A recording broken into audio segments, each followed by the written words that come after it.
Hello guys, welcome back to our channel Nursing at Ease. Today our topic is protein energy malnutrition. That is very important topic in pediatric nursing. So let us start.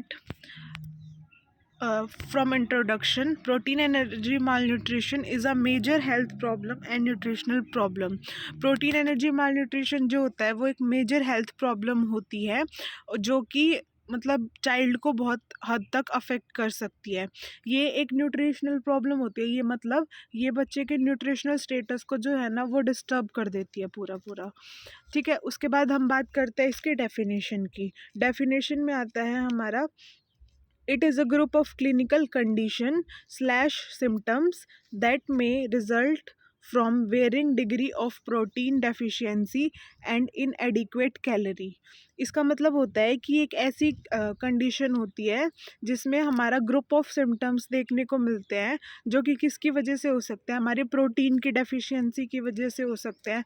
जैसे कोई for example कोई normal बच्चा है, जितनी उसको calories लेनी चाहिए वो उतनी एडिक्वेट कैलोरीज नहीं ले पा रहा है किसी भी कारण की वजह से, तो उसकी वजह से उसको कुछ सिम्टम्स अपीयर होते हैं जो कि प्रोटीन एनर्जी माल न्यूट्रिशन के अंडर काउंट होते हैं। पहले जो प्रोटीन एनर्जी माल न्यूट्रिशन था उसको प्रोटीन कैलोरी माल न्यूट्रिशन भी कहा जाता था। ठीक है, उसके बाद आते हैं हम इसके इंसिडेंस पे। इंसिडेंस मतलब किन बच्चों में ये जो प्रोटीन एनर्जी माल न्यूट्रिशन है वो ज़्यादा देखने को मिलता है। सबसे पहले जो हमारे प्री स्कूल चिल्ड्रन होते हैं ना, मतलब ये पीडियाट्रिक्स का मतलब ही बच्चों से रिलेटेड होता है। तो जो प्री स्कूल चिल्ड्रन होते हैं ना, जो स्कूल जाने से पहले वाली एज होती है, उनमें 1 से 2% जो बच्चे होते हैं ना, उनमें हमारा क्या देखने को मिल सकता है, हमारा प्रोटीन एनर्जी माल न्यूट्रिशन। फिर आता है इसका कॉजेज़ और रिस्क फैक्टर्स। कॉजेज़ और रिस्क फैक्टर्स में आता है हमारा सबसे पहले प्राइमरी कॉजेज़। प्राइमरी कॉजेज़ क्यों हो सकते हैं, मतलब हमने नॉर्मली सुना है ना कि इंडिया जो है उसमें बहुत ज़्यादा गरीबी है, तो उसकी वजह से जो बच्चे होते हैं उनको प्रॉपर अमाउंट ऑफ फूड जो है वो नहीं मिल पाता है। अगर बच्चों को प्रॉपर अमाउंट ऑफ फूड नहीं मिल पाएगा तो उनको क्या होगा, प्रोटीन एनर्जी माल न्यूट्रिशन जो है वो हो सकता है। और सेकंड कॉज होता है या रिस्क फैक्टर होता है हमारा इन्फेक्शंस। हमारा इन्फेक्शंस की वजह से किसी भी बच्चे में इम्यूनिटी जो है वो बिल्कुल कम हो जाती है।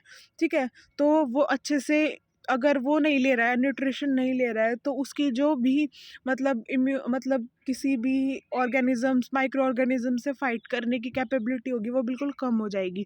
अब इन्फेक्शंस में आ सकता है हमारा worm infestation, acute respiratory infection, diarrhoea और मीजल्स। फिर आता है हमारा थर्ड रिस्क फैक्टर होता है low socio economic status. Low socio economic status का मतलब होता है कि जब हमारा मतलब हम इंडिया में बहुत मतलब लोग पुअर होते हैं, तो वो अफोर्ड नहीं कर सकते अच्छा और न्यूट्रिशियस खाना, जिसकी वजह से वो अच्छे से नहीं खा पाते और प्रोटीन एनर्जी माल न्यूट्रिशन का शिकार हो सकते हैं। फिर आता है हमारा फोर्थ में आता है कल्चरल इन्फ्लुएंस। जैसे कि हमने सुना होता है बहुत बार कि ना, लाइक हमारे बहुत सारे कल्चर्स में ऐसे होता है कि नहीं हम तो ये नहीं खाएंगे। जैसे फॉर एग्जांपल हम कोई भी, जैसे फॉर एग्जांपल ब्राह्मण है, उनमें ऐसा माना जाता है कि वो एग नहीं खा सकता, जिसकी वजह से उसमें प्रोटीन की कमी हो सकती है। और मतलब ये एक कल्चरल इन्फ्लुएंस है कि इस कल्चर में हम ये नहीं कर सकते, जिसकी वजह से जो बच्चा है उसमें प्रोटीन की कमी हो जाएगी और वो अच्छे से मतलब उसमें प्रोटीन की कमी पूरी नहीं हो पाएगी और वो प्रोटीन एनर्जी माल न्यूट्रिशन का जो है वो शिकार हो सकता है। ठीक है, ये था हमारा कॉजेज़ और रिस्क फैक्टर्स। फिर आता है हमारा इंडिकेटर्स का मतलब क्या होता है हमारा, सबसे पहला इंडिकेटर होता है, मतलब हम कैसे बताएंगे कि किसी बच्चे में प्रोटीन एनर्जी माल न्यूट्रिशन है। तो उसमें हम देखते हैं कि उसका वेट कितना है उसकी एज के अकॉर्डिंग, मतलब वेट फॉर एज, जो कि हम कैसे डिटेक्ट करते हैं।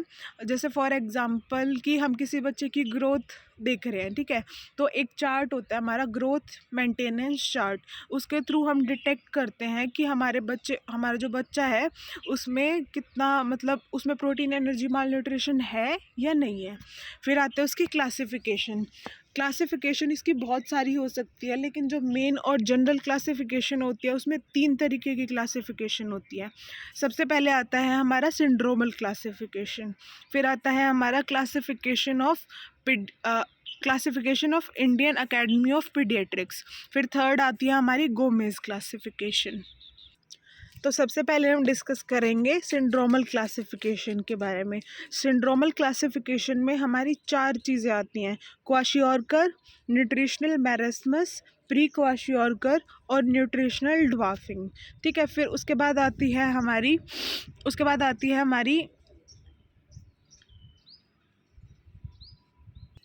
फिर सेकंड आती है हमारी classification of Indian Academy of paediatrics, जिसमें अगर हमारे बच्चे का जो वेट होता है वो एक्सपेक्टेड एज से 80% अगर कम होगा तो वो नॉर्मल माना जाता है।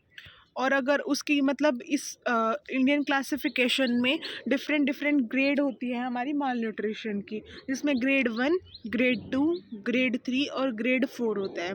ग्रेड फर्स्ट में क्या आता है हमारा, अगर किसी बेबी का जो वेट है वो 71 से 80% के बीच में होगा तो वो ग्रेड 1 ऑफ माल न्यूट्रिशन होगा। उसके बाद second grade of mall nutrition में आता है हमारा, जब बच्चे का वेट जो होगा वो 61 से 70% के बीच में होगा तो वो ग्रेड 2 में कंसिडर होगा। उसके बाद अगर बच्चे का जो वेट है वो 51 से लेके 60 तक होगा तो वो ग्रेड 3 में कंसिडर होगा। और अगर जो बच्चे का वेट है वो 50% से लेस होगा तो वो ग्रेड 4 में काउंट होगा। ठीक है, ये होती है हमारी classification of Indian Academy of paediatrics. फिर आती है गोमेज क्लासिफिकेशन। ये बहुत इंपॉर्टेंट क्लासिफिकेशन है जो आप लोगों को याद ज़रूर करनी है। इसमें आता है हमारा, ये डिपेंड करता है हमारा वेट फॉर एज पे। तो इसका एक फॉर्मूला होता है जिसमें होता है वेट फॉर एज जो होता है वो इक्वल होता है weight of child upon weight of normal child of same age into 100। मतलब जितना उस बच्चे का अभी रिसेंट में वेट है और जितना उस बच्चे का उस एज में नॉर्मल वेट होना चाहिए वो उसके अपॉन में आएगा और इंटू 100। ये जो होता है ये हमारा होता है फॉर्मूला वेट फॉर एज का। ठीक है, इसके अकॉर्डिंग जो है हम परसेंटेज निकालते हैं कि वेट फॉर एज परसेंटेज कितनी है। फिर उसके अकॉर्डिंग इसमें भी क्लासिफिकेशन होती है, जैसे कि अगर अबव 90% जो होता है ना वेट फॉर एज, अगर वो 90% से ज़्यादा है तो उसको नॉर्मल कंसिडर करेंगे। फिर अगर जो वेट फॉर एज है उसकी परसेंटेज 76 से 90% है तो वो माइल्ड माल न्यूट्रिशन होगा। उसके बाद अगर 61 से 75% होता है तो वो मॉडरेट माल न्यूट्रिशन होता है। और अगर जो हमारा वेट फॉर एज है वो बिलो 60 होगा तो इसको सीवियर माल न्यूट्रिशन कहा जाता है। ठीक है, ये होती है हमारी मेन क्लासिफिकेशन, जिसमें हमारी 3 क्लासिफिकेशन बताई मैंने: syndromal classification of Indian Academy of Paediatrics और गोमेज क्लासिफिकेशन। इसमें और भी होती है लेकिन ये जो होती हैं वो मेन होती हैं। ठीक है, अब हम इसमें जो मेन डिजीज़ होती है वो होती है हमारी क्वाशियोरकर और मैरस्मस, जो कि फ्रीक्वेंटली पूछी जाती हैं एग्ज़ाम्स में भी और ये हमारे पढ़ने के लिए भी बहुत इम्पॉर्टेंट होती है। तो अब हम इनके क्लिनिकल फीचर्स के बारे में बात करते हैं कि क्लिनिकल फीचर्स जो होते हैं वो प्रोटीन एनर्जी माल न्यूट्रिशन के क्या क्या हो सकते हैं। तो जो हमारे क्लिनिकल फीचर्स होते हैं वो डिपेंड करते हैं कि उस मतलब प्रोटीन एनर्जी माल न्यूट्रिशन की सीवियरिटी कितनी है, उसकी ड्यूरेशन कितनी है, मतलब कितने टाइम से बच्चे को जो है वो प्रोटीन एनर्जी माल न्यूट्रिशन हो रहा है, किस एज से हो रहा है। ठीक है, और ये बेसिकली किसकी वजह से हो सकता है। हाँ, प्रोटीन एनर्जी माल न्यूट्रिशन का मतलब ही होता है कि जो बच्चा अच्छे से खाना नहीं खा रहा है उसी को डेफिशिएंसी होगी ना किसी चीज़ की। तो ये जो होता है इसमें इसके क्लिनिकल फीचर्स में हम एक पॉइंट ऐड कर सकते हैं कि ये डेफिशिएंसी ऑफ न्यूट्रिशन या फूड की वजह से हमारा होता है। तो इसमें हमारी 3 जो होते हैं 3 पीरियड होते हैं हमारी क्लिनिकल फीचर्स में। सबसे पहले होता है शॉर्ट पीरियड, फिर होता है लॉन्ग पीरियड और फिर होता है मोर लॉन्ग पीरियड। मतलब शॉर्ट पीरियड में होता है body adjust its metabolism to compensate for deficiency. मतलब शॉर्ट पीरियड में क्या होता है, हमारी जो बॉडी है ना वो किसी भी स्टिमुलाई के अगेंस्ट ना वो करने की मतलब कंपनसेट करने की कोशिश करती है। फॉर एग्जाम्पल, अगर हमें थोड़ा खाना नहीं मिलता है तो हम थोड़े में एडजस्ट कर सकते हैं। लाइक एक टाइम का नहीं मिल रहा है तो अगर एक टाइम का प्रॉपर मिल रहा है तो हम उसमें हमारी बॉडी जो है वो कंपनसेट कर सकती है। तो उसको कहते हैं शॉर्ट पीरियड। मतलब हमारी बॉडी जो है वो अपने मेटाबॉलिज्म को एडजस्ट कर लेती है, ताकि उसमें कोई तो हमारी बॉडी में कोई डेफिशिएंसी ना हो। फिर आता है हमारा second long period. Long period में आता है हमारा malnourished child conserve energy by reducing physical activity, they appear more slow और लेस एनर्जी। मतलब क्या करता है इस स्टेज में जो बच्चा होता है ना, वो कोई भी फिजिकल एक्टिविटी जो है ना वो अवॉइड करता है, और वो ना मतलब जैसे थका थका और कम एनर्जिक दिखता है इस स्टेज में, इस पीरियड में। ठीक है, फिर आता है हमारा थर्ड मोर लॉन्ग पीरियड। मोर लॉन्ग पीरियड में क्या होता है, अब बॉडी बिल्कुल ही कंपनसेट नहीं कर पा रही है, उसने मेटाबॉलिज्म को भी कंपनसेट कर लिया, उसने फिजिकल एक्टिविटी को भी रिड्यूस करवा के देख लिया, लेकिन फिर भी अगर खाना नहीं प्रॉपर मिल रहा है तो क्या करेगी, बच्चे की जो ग्रोथ होती है ना वो अफेक्ट होनी शुरू हो जाएगी इस स्टेज में, जिसको कहते हैं हम मोर लॉन्ग पीरियड।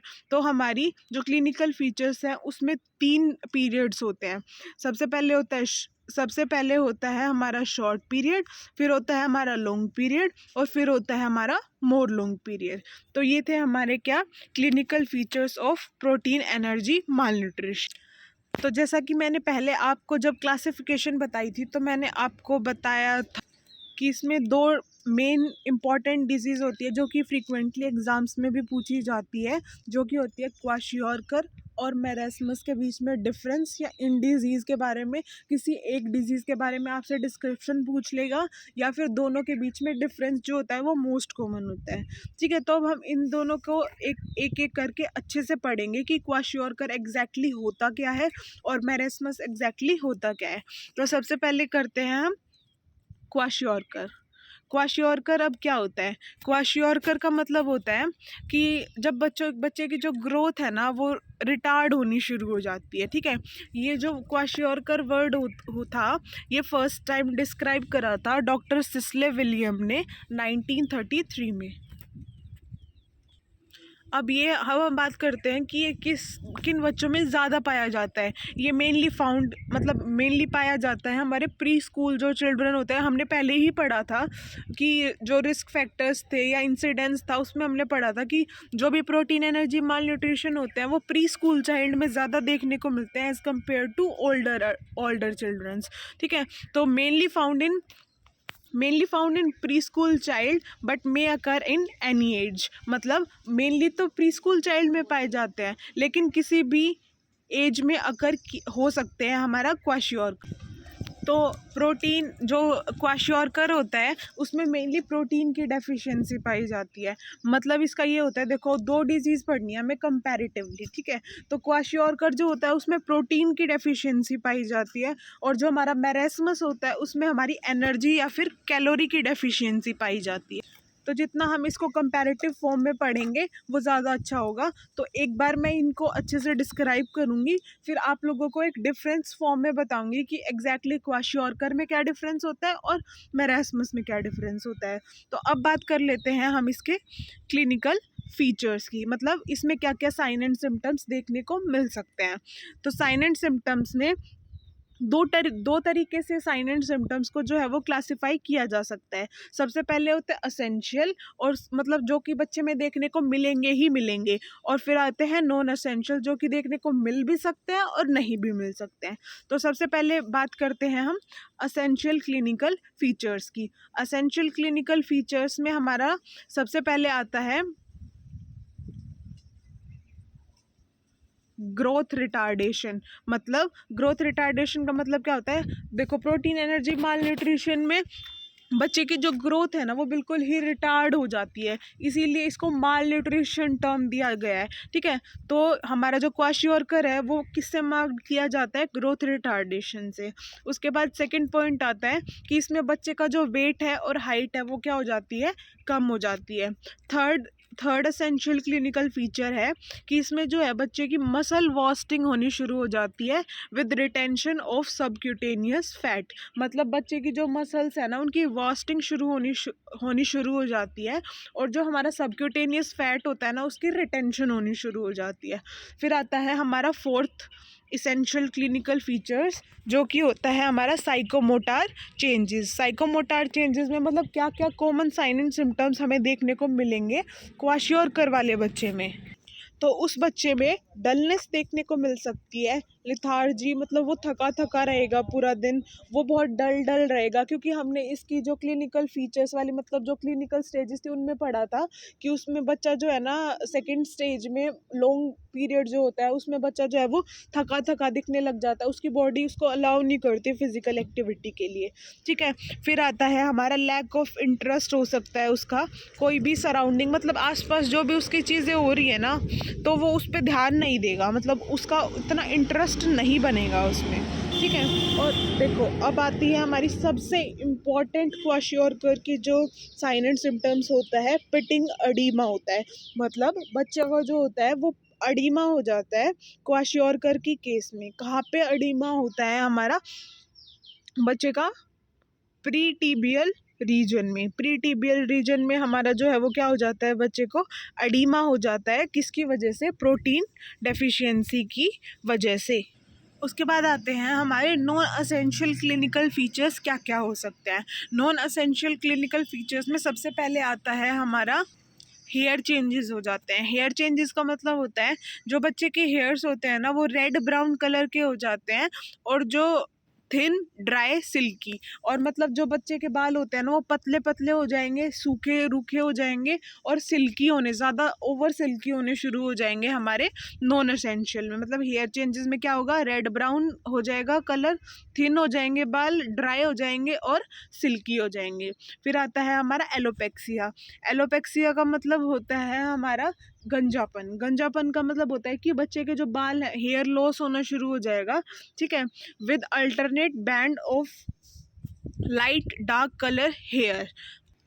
इस सिम्टम को फ्लैग साइन कहा जाता है। ये बहुत ज़्यादा इम्पॉर्टेंट पॉइंट होता है हमारा, कि जो एलोपेक्सिया होता है जिसमें अल्टरनेट बैंड देखने को मिलते हैं हमारे लाइट और डार्क कलर हेयर्स के, तो उसको हम फ्लैग साइन कहते हैं। It is very very very important.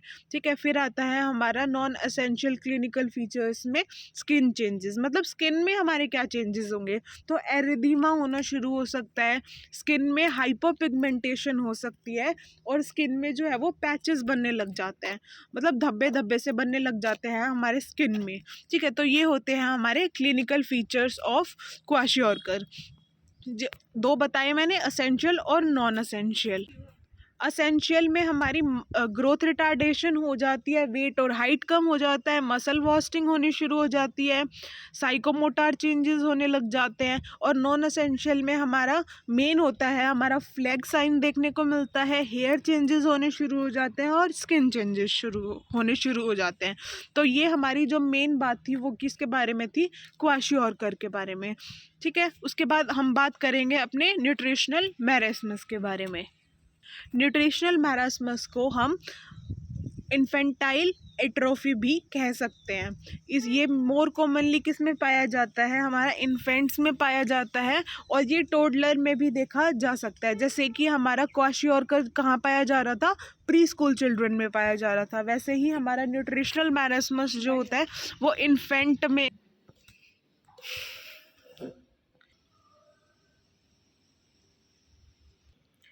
जैसे उसमें हमारा जो क्वाशियोरकर था उसमें हमारा जो देखने को मिल रहा था वो किस में देखने को मिल रहा था? हमारा प्री स्कूल चिल्ड्रन में। इसमें हमारा देखने को मिलता है इन्फेंट्स में और टोडलर्स में। उसमें जो होता है वो प्रोटीन की डेफिशिएंसी हो रही थी, इसमें हमारी एनर्जी की डेफिशिएंसी होती है। एनर्जी की जो यूनिट होती है वो कैलोरी होती है, तो एनर्जी और कैलोरी की डेफिशिएंसी देखने को मिलती है हमारी न्यूट्रिशनल मैरास्मस में। फिर बात करते हैं हम इसके क्लिनिकल फीचर्स की। क्लिनिकल फीचर्स उसमें भी दो टाइप के थे, इसमें भी दो टाइप के हैं, मतलब एसेंशियल और नॉन एसेंशियल। एसेंशियल में देखो प्रोटीन एनर्जी माल न्यूट्रिशन है, तो ग्रोथ रिटार्डेशन तो एक कॉमन साइन एंड सिम्टम होगा। ठीक है, तो उसमें भी ग्रोथ रिटार्डेशन देखने को मिल रहा था, और इसमें भी ग्रोथ रिटार्डेशन देखने को मिलेगा। ठीक है, फिर उसके बाद आता है उसमें हमारा पिटिंग एडिमा देखने को मिल रहा था हमारा प्रीटिबियल रीजन में। इसमें हमारा एडिमा जो है वो देखने को नहीं मिलेगा। ये मेन सिम्टम, मतलब मेन सिम्टम या फिर डिफरेंस होता है हमारा मरासमस और क्वाशियोरकर में। मरासमस में एडिमा जो है वो एब्सेंट होता है, और जो हमारा क्वाशियोरकर होता है उसमें एडिमा जो है वो प्रेजेंट होता है हमारा जो कि पिटिंग एडिमा होता है और प्रीटिबियल रीजन पे देखने को मिलता है मेनली। फिर बात करते हैं इसकी नॉन असेंशियल क्लिनिकल फीचर्स की। तो इसमें स्किन जो होती है वो कैसी हो जाती है, ड्राई हो जाती है, मतलब सूखी सूखी सी स्किन हो जाती है और स्केली हो जाती है, मतलब जैसे स्केल से लाइन खींच देते हैं ना हाथ पे, तो वैसा वैसे से मतलब बहुत स्केली स्किन हो जाती है। ठीक है, फिर आता है हमारा सेकंड नॉन असेंशियल, डायरिया भी देखने को मिल सकता है बच्चे में। उसके बाद वॉमिटिंग देखने को मिल सकती है, एब्डोमिनल डिस्टेंशन देखने को मिलता है। देखा होगा ना आप लोगों ने कि मतलब बच्चे का जो एब्डोमेन होता है वो आगे की तरफ डिस्टेंड हो जाता है हमारा मरासमस के केस में। इसमें जो बच्चा होता है वो बड़ा बड़ा दिखेगा, ओल्डर फेस दिखेगा, मतलब उसका जो फेस होगा वो बहुत बड़ा बड़ा दिखेगा। ठीक है, इसमें वेट लॉस देखने को मिलेगा, मतलब एब्डोमिनल डिस्टेंशन तो होगी उसमें, मतलब बस पेट पेट फूल जाएगा, लेकिन उसमें उसका जो वेट होगा वो कंटिन्यूसली लॉस होता रहेगा क्योंकि उसको अच्छे से न्यूट्रिशन नहीं मिल रहा है। उसके बाद एक जैसे उसमें फ्लैग साइन था, इसमें क्या होता है हमारा नॉन एसेंशियल में मेन जो क्लिनिकल फीचर होता है वो होता है हमारा मंकी लाइक फेस, मतलब बच्चे का जो फेस होता है ना वो हमारा कैसे हो जाता है, मंकी लाइक फेस हो जाता है। ठीक है, ये होता है हमारा non essential clinical feature of nutritional marasmus. देखो ठीक है, ये बात हो गई हमारे क्लिनिकल फीचर्स की। जो शुरू में होता है ना बच्चा, वो क्या होगा, थोड़ा थोड़ा इरिटेबल होगा। ठीक है, मतलब बहुत ज़्यादा जिसको कहते हैं ना चिड़चिड़ा सा हो जाएगा, अगर उसको कोई भी टच करेगा तो रोने लग जाएगा। ठीक है, उसको कोई भी कुछ बोलेगा तो मतलब चिल्लाना शुरू कर देगा या रोना शुरू कर देगा वो। ठीक है, क्योंकि बच्चे की जो लैंग्वेज होती है वो क्राइंग ही होती है। ठीक है, तो और फिर क्या करेगा, मतलब खाने के लिए ज़्यादा डिमांड करेगा, वो हंग्री मतलब फूड के लिए क्रेव करेगा। ठीक है, ये होता है हमारा क्या, न्यूट्रिशनल मैरास्मस में देखने को मिलता है। फिर आता है हमारा बट इन लेटर स्टेज, बाद वाली स्टेज में क्या होता है, मतलब शुरू में तो वो खाना खाने के लिए बहुत मतलब उसको क्रेविंग होगी फूड की, लेकिन बाद में मतलब लेटर स्टेज में क्या होगा, वो अपैथेटिक हो जाएगा, मतलब वो खाना खाने से ही मना कर देगा कि बस मेरे को खाना तो खाना ही नहीं है। ठीक है, तो वो होता है हमारा लेटर स्टेज में, मतलब आगे आगे जैसे बढ़ता जाएगा ना मरासमस, तो उस स्टेज में क्या होगा, हमारा बच्चा जो है वो अपैथेटिक हो जाएगा, मतलब वो खाना खाने से ही मना कर देगा कि मेरे को खाना तो खाना ही नहीं है। ठीक है, अब बात करते हैं हम मैनेजमेंट की। तो ये जो मैनेजमेंट हम कर रहे हैं ये प्रोटीन एनर्जी मालन्यूट्रिशन की है, और अगर आपको स्पेसिफिक मैरास्मस और क्वाशियोरकर की मैनेजमेंट चाहिए तो मैं उसके लिए एक स्पेसिफिक अलग वीडियो बनाऊंगी। ये हमारा टॉपिक प्रोटीन एनर्जी मालन्यूट्रिशन है, तो ये इसी में टॉपिक्स थे, इसीलिए मैंने इनके बारे में अलग थोड़ा थोड़ा बताया है। ठीक है, तो अब बात करते हैं management of protein energy malnutrition. ये जो मैनेजमेंट होती है वो 3 जगह पे की जा सकती है हमारी, या तो घर पे, या रिहैब सेंटर पे, या हॉस्पिटल पे। जैसा कि आप इसमें देख पा रहे हो कि 3 जगह पे की जा सकती है, घर पे, न्यूट्रिशनल रिहैब सेंटर पे और हॉस्पिटल में। ठीक है, तो हम होम केयर की बात करते हैं। सबसे पहले होम केयर हम किन केसेस में दे सकते हैं, होम केयर हम उन पेशेंट्स को दे सकते हैं जो माइल्ड हो, मतलब उनको इन्फेक्शन तो है लेकिन कम है, मतलब घर पे मैनेज किया जा सकता है। ठीक है, जैसे घर पे हम क्या क्या मैनेज कर सकते हैं, हम डाइट मैनेज कर सकते हैं। ठीक है, उसके बाद हम क्या मैनेज कर सकते हैं, उन पेशेंट को हेल्थ एजुकेशन दे सकते हैं कि आपको क्या करना चाहिए, मतलब इसको प्रिवेंट करने के लिए आपको क्या डाइट लेनी चाहिए, आपको क्या करना चाहिए, हम वो बता सकते हैं। उसके बाद हम उनकी न्यूट्रिशनल काउंसलिंग कर सकते हैं, क्योंकि डिपेंड्स ना कि उनको किस चीज़ की कमी हो रही है। अगर उनको एनर्जी की कमी हो रही है तो उनको हाई कार्ब डाइट देंगे, अगर उनको प्रोटीन की कमी हो रही है तो उनको हाई प्रोटीन डाइट देंगे, तो उनकी न्यूट्रिशनल काउंसलिंग करेंगे। ठीक है, उसके बाद बात करते हैं हम नेक्स्ट में क्या होता है, हम सुपरविजन करेंगे। CH जो हमारी कम्युनिटी हेल्थ नर्स होती है वो अच्छे से सुपरवाइज करेगी कि किन बच्चों में हमारा प्रोटीन एनर्जी मालन्यूट्रिशन देखने को मिल रहा है। ठीक है, जो आंगनवाड़ी वर्कर और कम्युनिटी हेल्थ नर्स होती है वो हमारा सुपरविजन करती है कि किन बच्चों में ये सब देखने को मिल रहा है। ठीक है, फिर हम फॉलो अप, मतलब वो हम उनको बोलेंगे कि टाइम टू टाइम आप हॉस्पिटल में दिखा के जाएं कि आपके बच्चे की कितनी इम्प्रूवमेंट हो रही है। ठीक है, इसको हम कहते हैं क्या, फॉलो अप। ठीक है। फिर बात करते हैं मेडिकल सुपरविजन की, मतलब हम उसको मेडिकली सुपरवाइज करेंगे कि आपको क्या खाना चाहिए, क्या करना चाहिए और क्या नहीं करना चाहिए। ठीक है, इसको बोलते हैं क्या, मेडिकल सुपरविजन, मतलब उसको प्रॉपर मेडिकेशंस भी देनी है। ठीक है, उसके बाद आती है हमारी वेट गेन की इवैल्यूएशन। तो वेट गेन की वैल्यूएशन, अगर हम ये चेक करेंगे कि उसका वेट कितना बढ़ रहा है, जब भी तो हम ये देख पाएंगे ना कि प्रोटीन एनर्जी मालन्यूट्रिशन एग्जैक्टली कम कितना हो रहा है। तो वेट गेन का इवैल्यूएशन करना जो है वो बहुत इंपॉर्टेंट केयर होती है, मैनेजमेंट होती है हमारी प्रोटीन एनर्जी मालन्यूट्रिशन की। फिर आती है सेकंड अब हम रिहैब सेंटर पे कैसे कर सकते हैं। रिहैब सेंटर पे हम मेनली जो है वो क्या करते हैं, मॉडरेट केसेस को जो है वो ट्रीट करते हैं। न्यूट्रिशनल रिहैब सेंटर जो होता है वो मतलब किन के द्वारा चलाए जाते हैं, हमारे एनजीओज के द्वारा चलाए जाते हैं। ठीक है, तो वहाँ पे भी ऐसी ही केयर जैसे घर पे प्रोवाइड की जाती है वैसे ही हमारा रिहैब सेंटर पे प्रोवाइड की जाती है। ठीक है, ये मॉडरेट केसेस में देखने को मिलती है हमारी क्या, न्यूट्रिशनल रिहैब सेंटर केयर। ठीक है, फिर बात करते हैं हम नेक्स्ट हॉस्पिटल केयर। अब हम नॉर्मली हमने देखा होगा कि हम किसी बंदे को हॉस्पिटल में एडमिट कब करते हैं, जब या तो उसकी कंडीशन ऐसे हो जाती है कि हम उसको संभाल नहीं सकते। ठीक है, या हम उसको बिल्कुल ही अनट्रीटेबल हो गया है, अब तो हॉस्पिटल ले जाना ही पड़ेगा। तो जब हम क्या करते हैं उसकी हॉस्पिटल ट्रीटमेंट, तो डेफिनेटली बात है कि होम तो माइल्ड केसेस में करेंगे, रिहैब सेंटर पे मॉडरेट केसेस में करेंगे, और सीवियर केसेस में हम क्या करेंगे, बच्चे को हॉस्पिटल ले जाएंगे। ठीक है, जब बच्चे को सीवियर इन्फेक्शन हो, कॉम्प्लिकेशन हो, तो उस केस में हम बच्चे को हॉस्पिटल में एडमिट कराएंगे। अब हॉस्पिटल में हमारा जो होता है वो, तो उसमें हम चार चीज़ें करते हैं, इन्फेक्शन की मैनेजमेंट करते हैं, कॉम्प्लिकेशन की मैनेजमेंट करते हैं, हाइपोथर्मिया की मैनेजमेंट करते हैं और इन्फेक्शन कंट्रोल करते हैं। इन्फेक्शन मैनेजमेंट में हम क्या करते हैं, एसेप्टिक टेक्निक्स जो है ना वो यूज़ करते हैं हम ट्रीटमेंट के दौरान। उसके बाद एंटीबायोटिक्स देते हैं हम, अगर बच्चे को जिस अकॉर्डिंग डिजीज़ है उस अकॉर्डिंग हम उसको क्या देते हैं, एंटीबायोटिक्स देते हैं ताकि उसको कोई इन्फेक्शन ना हो। फिर हम सेकेंड मैनेजमेंट करते हैं कॉम्प्लिकेशंस की मैनेजमेंट, कि जो उसको बीमारी है उसकी वजह से उसको कोई कॉम्प्लिकेशन तो नहीं हो रही है, उसकी मैनेजमेंट करते हैं। जैसे हम बच्चे में अगर मतलब वो अच्छे से खा नहीं रहा तो उसका जो शुगर लेवल है ना वो ड्रॉप हो सकता है। हमने नॉर्मली भी सुना है ना कि अगर कोई ढंग से खाना नहीं खाता तो उसको चक्कर आने लग जाते हैं। तो वो क्यों आने लग जाता है, क्योंकि उसका ब्लड शुगर लेवल जो है वो कम हो जाता है। ठीक है, तो हम मेन कॉम्प्लिकेशन को क्या प्रिवेंट करेंगे कि उसका ब्लड शुगर लेवल जो है वो मेंटेन करेंगे। उसके बाद हम अगर उसका शुगर लेवल कम हो रहा है तो हम 10% ग्लूकोज जो है वो उसको एडमिनिस्टर करेंगे।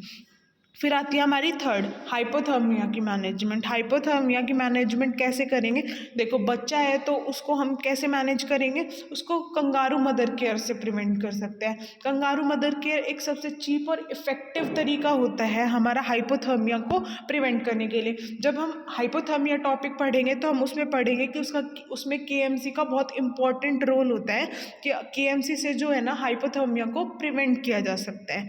ठीक है, क्योंकि वो एक वार्म मेथड होता है और उस वार्म मेथड होता है। ठीक है, उसके बाद आता है second point, use of incubator and radiant warmer for infant. मतलब रेडिएंट वार्मर जो है उनका मतलब वार्मर्स प्रोवाइड करेंगे हम बच्चे को ताकि उसको ठंड ना लगे, और ब्लैंकेट प्रोवाइड करेंगे। और उसके बाद इन्फेक्शन कंट्रोल करेंगे, मतलब उसको ये देखेंगे कि उसको अभी तो इन्फेक्शन है लेकिन उसको वो इन्फेक्शन फर्दर ना हो। ठीक है, उसको क्या कहते हैं हम, इन्फेक्शन कंट्रोल। तो हम क्या करेंगे, बच्चे में इन्फेक्शन कंट्रोल करेंगे। ठीक है, तो ये थी हमारी क्या इसकी मैनेजमेंट, क्या थी इसकी मैनेजमेंट। ठीक है, जो कि घर पे भी की जा सकती है, रिहैब सेंटर पे भी की जा सकती है और हॉस्पिटल में भी की जाती है। डिपेंड्स कि वो माइल्ड केस है या मॉडरेट केस है या सीवियर केस है। ठीक है, तो ये था हमारा क्या, प्रोटीन एनर्जी माल न्यूट्रिशन का टॉपिक।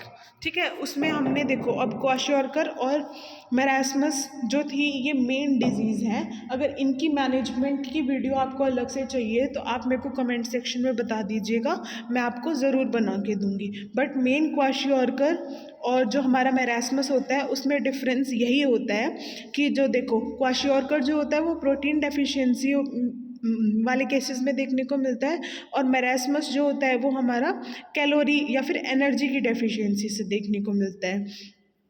जो हमारा क्वाशियोरकर होता है वो प्री स्कूल चिल्ड्रन में ज़्यादा देखने को मिलता है, और जो मरासमस होता है वो हमारा इन्फेंट और टोडलर्स में ज़्यादा देखने को मिलता है। जो हमारा क्वाशियोरकर होता है उसमें क्या होता है, हमारा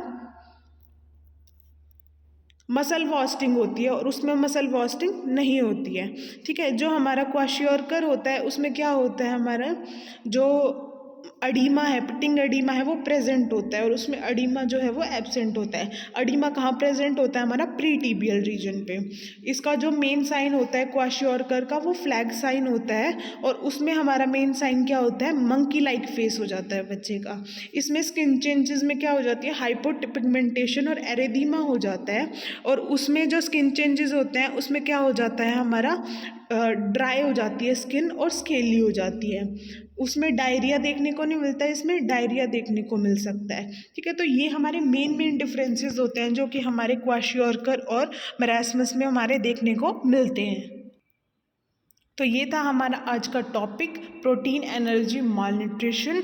मैं होप करती हूँ कि आप सबको ये वीडियो ज़रूर पसंद आई होगी। अगर आपको ये वीडियो पसंद आई हो तो definitely like this video and subscribe to our channel nursing at ease. और अगर आपको कोई स्पेसिफिक टॉपिक नर्सिंग से रिलेटेड पढ़ना है तो आप हमें ज़रूर बताएं, हम उस पर वर्क करेंगे और उसकी वीडियो जल्द से जल्द लाने की कोशिश करेंगे। Thanks for watching.